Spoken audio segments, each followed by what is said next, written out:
With 47 million people with no insurance, we can't keep saying, okay, somebody else fix the problem. We've got to all work together. I think there's a lot of young people in particular that don't have health care insurance. I see so many children whose health care needs are not being met in our current system. Yes, we're aging, we're the baby boomer generation, and the premiums go up every year like clockwork. Having to pay all those expenses out of your own pocket, and when you don't make X number of dollars per acre, and you got to have more and more acres each year to offset those rising costs. What scares me the most is that I will get sick with something that our limited health insurance doesn't cover, and we won't be able to afford it, and I will have to go without the care. And what will happen to my children if something happens to me? People are worried about a lot of different things. There are millions of people who don't have any coverage, and they're just frightened every day they're going to get sick or have a serious health care problem. Many more than that have their health care coverage, but the cost is going up. Their premiums are just going up year after year after year, so they're worried about how they're going to pay for it. They're worried if they change jobs, they lose their health care coverage. They're worried if they change jobs and they have a pre-existing condition, if they have a heart condition or one of their children has a health problem, that it won't be covered. People are worried about their own individual circumstances, which is understandable. If you're a farmer, it's almost impossible for a farmer to pay for health care. The cost is prohibitive because they don't have any market power. They can't negotiate a good price. For the country as a whole, what's good about my plan is it brings down health care costs. We've got cost containment in a lot of different ways. Lower administrative costs, better use of technology, making sure that we use the most cost-effective drugs and treatments that are available. There's just a systematic approach that doesn't exist today. I'm actually very proud of the fact that I was the first presidential candidate to lay out a detailed, substantive, truly universal health care plan.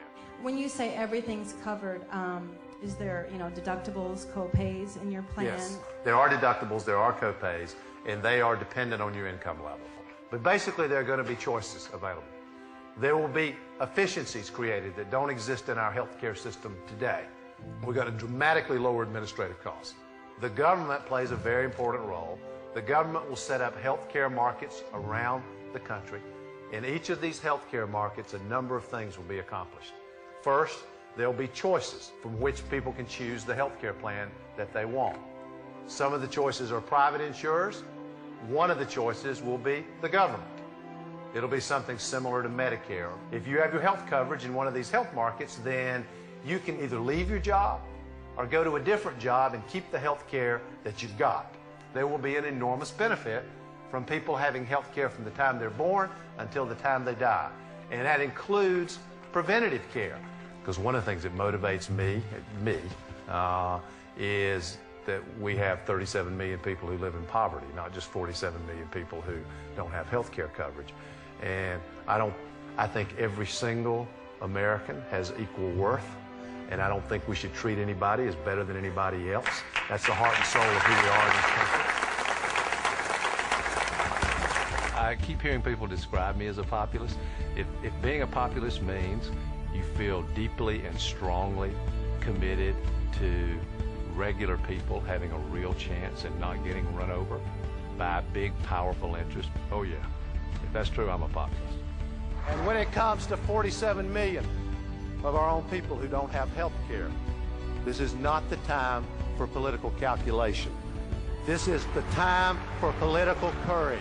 It is the time to stand up and stand up for what we know is right.